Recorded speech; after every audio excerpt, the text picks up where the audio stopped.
Fire को लेकर हुआ बड़ा खुलासा। ईरान के हमले से डर गए थे ट्रंप। ईरान के साथ मैदान में उतर सकता था रूस। इजरायल को ईरान से बचाने के लिए झुके ट्रंप। अमेरिका के राष्ट्रपति डोनाल्ड ट्रंप ने इजरायल और अमेरिका के बीच संघर्ष विराम की घोषणा भले ही कर दी हो, लेकिन जिस तरह से ईरान ने पहले अमेरिका और फिर इजरायल पर मिसाइलों की बरसात करने के बाद सीज फायर पर सहमति दी, उससे एक बात साफ हो गई है कि बस सीज फायर का ऐलान ही अमेरिका ने किया है और यह फैसला भी ईरान का था कि वो अपनी तरफ से सीज फायर ना तो करेगा और ना ही इसका ऐलान करेगा। सीज फायर अमेरिका और इजरायल करेंगे और ऐलान भी वो ही करेंगे। जो ईरान ने चाहा वो हुआ भी। सीज फायर का ऐलान अमेरिका ने किया, उसके बाद भी ईरान ने इजरायल पर फायर खोल दिया। बता दिया कि अमेरिका भीख मांग रहा था कि जंग रोक दो, लेकिन ईरान ने अपनी शर्तों पर सीज फायर को सहमति दी है। इजरायल के फायर एंड रेस्क्यू सेंटर ने भी बताया कि ट्रंप के सीज फायर के ऐलान के बाद ईरान की तरफ से जो मिसाइलें दागी गई, उससे इजरायल में 4 लोगों की जान चली गई। ईरान की ये मिसाइल बीरशेबा में गिरी थी। घटना के बाद यूनाइटेड हजाला पैरामेडिक्स बीरशेबा में घटनास्थल पर पहुंचे। सबसे बड़ी बात, इतने नुकसान के बावजूद इजरायल ने ईरान पर पलटवार नहीं किया। तो क्या ईरान की तरफ से जो दावा किया जा रहा है कि डोनाल्ड ट्रंप सीज फायर के लिए भीख मांग रहे थे, क्या वो सच है? तो क्या दावा किया गया है ईरान की तरफ से और क्यों इजरायल सीज फायर को लेकर दिख रहा था बेकरार? आज हम इसी पर अपनी स्पेशल रिपोर्ट में करेंगे बात। नमस्कार, मैं आराधना। तो शुरू करते हैं हमारी एक खास रिपोर्ट। तो सीएनएन की रिपोर्ट में कहा गया है कि ईरान की तरफ से कतर में अमेरिकी बेस पर मिसाइल हमला करने के कुछ घंटों बाद ही अमेरिकी राष्ट्रपति डोनाल्ड ट्रंप ने दोनों देशों में सीज फायर की घोषणा कर दी।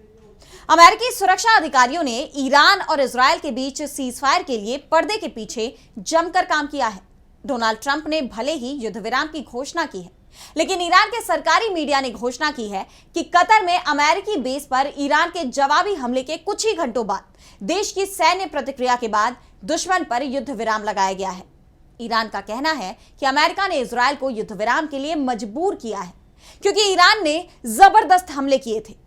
ईरान नेशनल न्यूज नेटवर्क के एक एंकर ने लाइव प्रसारण में कहा कि अमेरिकी आक्रमण के जवाब में इस्लामिक रिवॉल्यूशनरी गार्ड कॉर्प्स के सफल मिसाइल ऑपरेशन और हमारी भूमि की रक्षा में हमारे प्यारे लोगों की मजबूती और एकता ने दुश्मन पर युद्ध विराम लगाया है। ईरानी एंकर ने कहा कि अमेरिकी राष्ट्रपति डोनाल्ड ट्रंप ने कतर में अमेरिका के अल उदीद बेस पर ईरान के हमलों के तुरंत बाद भीख मांगने वाले तरीके से ईरान और इजरायल के बीच युद्ध विराम का अनुरोध किया था।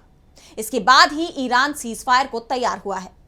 जिस तरह से ईरान की तरफ से दावा किया जा रहा है कि जंग रोकने के लिए अमेरिका भीख मांग रहा है, अपने दोस्त इजरायल को बर्बादी से बचाने की कोशिश कर रहा था, उसके बाद यह कहा जा रहा है कि अमेरिका के पास ईरान के आगे भीख मांगने के अलावा कोई और विकल्प ही नहीं बचा था। ईरान का दावा सच भी दिखाई दे रहा है।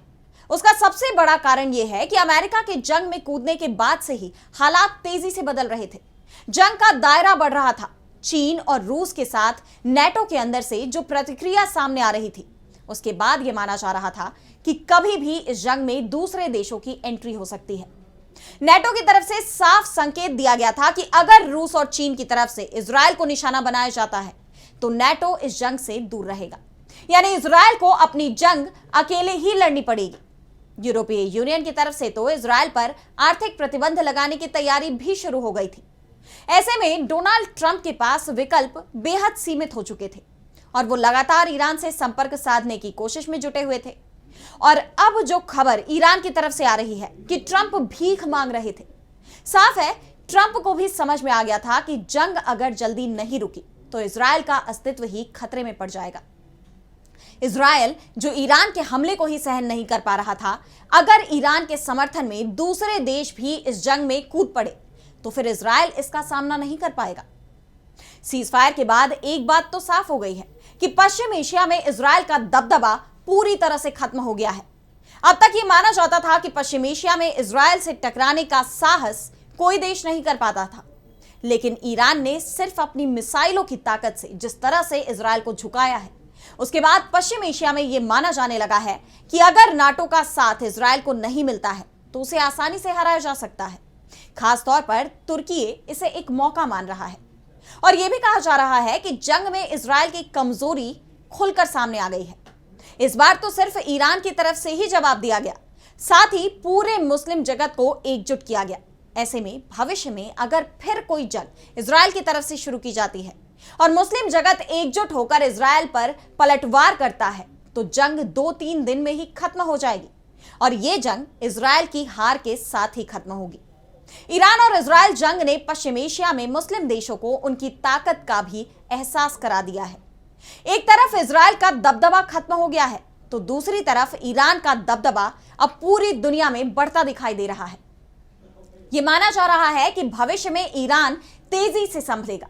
उसने बता दिया है कि अमेरिका और इजराइल दोनों का सामना आसानी से किया जा सकता है। वैसे अमेरिका की तरफ से एक हमले के अलावा जंग में सीधे हिस्सेदारी नहीं की गई, लेकिन जंग में अमेरिका की तरफ से लगातार इजराइल को सैन्य मदद भेजी गई थी। यानी अमेरिकी हथियारों की पोल भी इस जंग में जरूर खुल गई है। लेकिन ईरान को जंग में एक सबक भी मिला, उसे अपना एयर डिफेंस सिस्टम मजबूत करना होगा, जिससे भविष्य में अमेरिकी, इजरायली या किसी भी दूसरे देश के लड़ाकू विमान ईरान पर हमला करने का साहस न जुटा सके। वैसे इस जंग के थमने से सबसे ज्यादा राहत इजरायल ने ही ली है, क्योंकि वहीं सबसे ज्यादा तबाही मची हुई थी। सीजफायर के बाद अब इजरायल अपने देश में हुए नुकसान के आकलन में जुट गया है। इजरायली डिफेंस फोर्स यानी आईडीएफ ने एक बयान में घोषणा की कि स्थिति के आकलन के बाद होम फ्रंट कमांड ने इजरायल के लोगों को सुरक्षित जगहों से अब बाहर आने की इजाजत दे दी है। इजरायली सेना ने कहा है कि खोज और बचाव बल देश भर में कई जगहों पर काम कर रहे हैं, जहां से ईरानी प्रोजेक्टाइल गिरने की रिपोर्ट मिली है। बता दें कि अमेरिका के राष्ट्रपति डोनाल्ड ट्रंप ने दावा किया था कि इजरायल और ईरान ने युद्ध विराम के लिए उनसे संपर्क किया था। ट्रंप ने कहा कि दोनों ने करीब करीब एक साथ ही युद्ध विराम के लिए संपर्क किया था। संघर्ष विराम समझौते की घोषणा करने के कुछ ही घंटों बाद ट्रंप ने ट्रूथ सोशल पर एक पोस्ट में कहा कि इजरायल और ईरान लगभग एक साथ मेरे पास आए और कहा शांति। मुझे पता था कि अब समय आ गया है। दुनिया और मध्य पूर्व असली विजेता है। दोनों राष्ट्र अपने भविष्य में जबरदस्त प्यार, शांति और समृद्धि देखेंगे।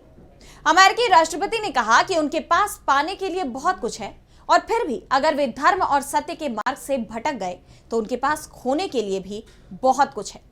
इजरायल और ईरान का भविष्य असीमित है और महान वादों से भरा है। भगवान आप दोनों को आशीर्वाद दे। वैसे ट्रंप ने जो दावा किया है उसकी पोल तो खुल ही चुकी है कि कैसे अमेरिका को ईरान ने मजबूर कर दिया था।